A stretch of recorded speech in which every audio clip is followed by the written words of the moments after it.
नमस्कार. कालच मी व्हिडिओ टाकला टीकाकार आणि विरोधक. माझ्या एका मैत्रिणीचा फोन आला आणि ती मला म्हणाली, अगं तू कशी विसरलीस आणि एक जात संधी साधू.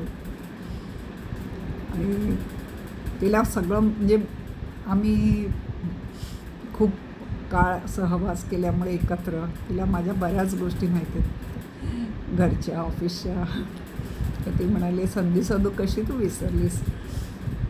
आणि मग मला खरंच म्हटलं, अरे खरंच हा आपण फक्त टीकाकार आणि विरोधकांचा विचार केला. आता मी संधी साधू बघा, घरामध्ये ऑफिसमध्ये सगळीकडे खूप संधी साधू असतात. तुझी पाठ वळली की तुझ्याबद्दल बोलणार, तिची पाठ वळली की तुझ्याबद्दल बोलणार. विरोधक खरे असतात ना. विरोधक त्यांचा विरोध अगदी ठामपणे करतात, भले ते संधी साधूंच्या मागे लागून करू देत. त्यांना संधी साधूंना ते स्वतःचे मेंटॉर, स्वतःचे गुरु, स्वतःचे हे समजतात आणि त्या ह्याने ते विरोध जोरदार करतात. मग जेव्हा त्यांचा तो संधी साधू मेंटॉरच जेव्हा बदलतो तोच पलटी खातो. त्यावेळेला आपण एवढा वेळ का विरोध केला. मग आणि विरोधामध्ये इतके खाली घसरलेले असतात, इतके नको नको ते शब्द वापरलेले असतात की ते मागे पण फिरू शकत नाहीत. मग अजून कुठला तरी संधी साधूला ते अजून जवळ करतात. आता मी थोडंसं तुम्हाला हे राजकारणाने समजावून सांगते. एक काळ होता की मी योगेंद्र यादव, जर तुम्ही कधी ऐकलं असेल, तसा तो पॉलिटिशियन नाही म्हणता येणार कारण ते कधी कुठे तसे हे नाही झाले, पण पॉलिटिक्सच्या बाबतीत ते सेफॉलॉजिस्ट वगैरे स्वतःला बोलतात. आणि ते मला त्यांच्या बोलण्याच्या पद्धतीने मी खरं सांगू, मी खूप भारावले होते.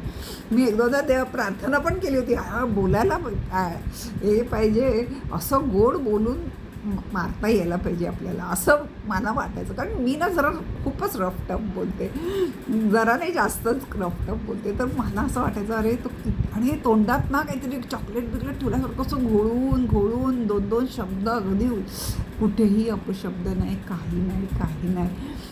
आणि मला आवडायचं त्यांचं ते मांडणी, त्यांची शब्दांची मांडणी आवडायची.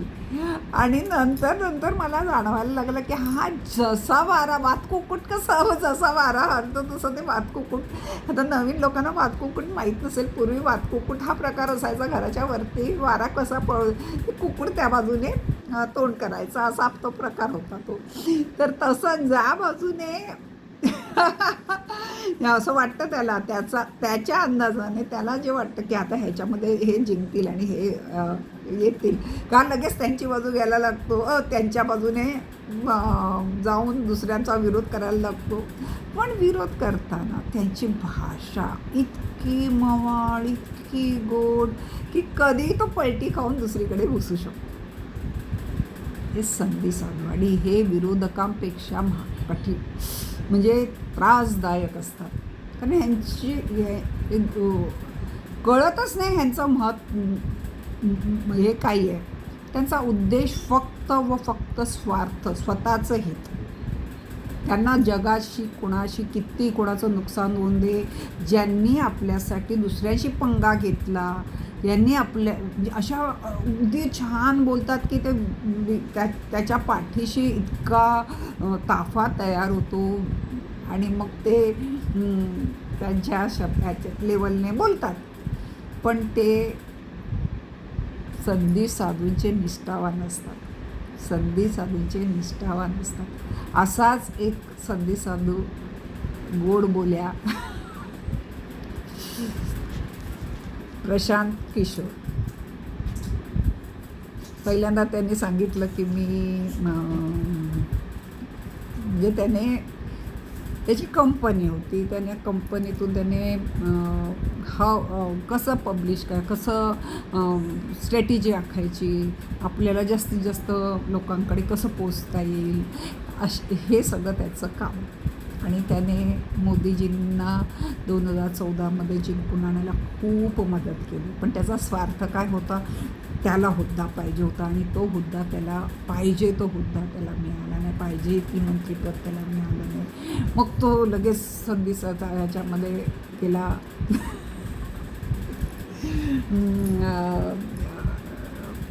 म्हणजे त्याने खूप ठिकाणी सगळीकडे तोंड मारून आला, तो सगळ्याकडे त्याने नाही तोंड मारलं असं जागा नाही. नितीश कुमारकडे गेले. मग नितीश कुमारकडे पण त्याचं काही पट्टे नसं झालं, त्याला हवे ते हे मिळालं नाही. मग तिथून काँग्रेसमध्ये घुसायचा प्रयत्न केला, काँग्रेसमध्येही नाही मिळालं. मग TMC. म्हणजे हे जे संधी साधू असतात ना, ते काहीही करतात आणि आपल्या बाजूला. पण एक असते त्यांची भाषा जाम गोड, अतिशय गोड भाषा. त्यामुळे मला खरं सांगू, मला विरोधकसुद्धा परवडले. हे तिने माझ्या मैत्रिणीने संधी साधूंची आठवण करून दिल्यामुळे सांगते.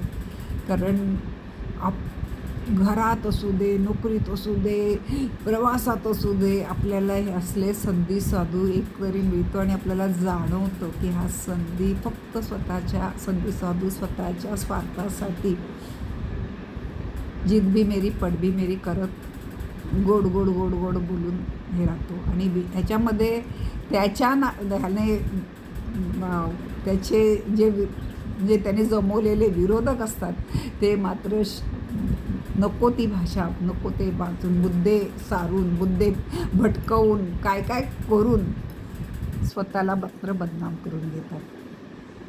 बघा, तुम्हाला माझं हे विश्लेषण आवडलं का?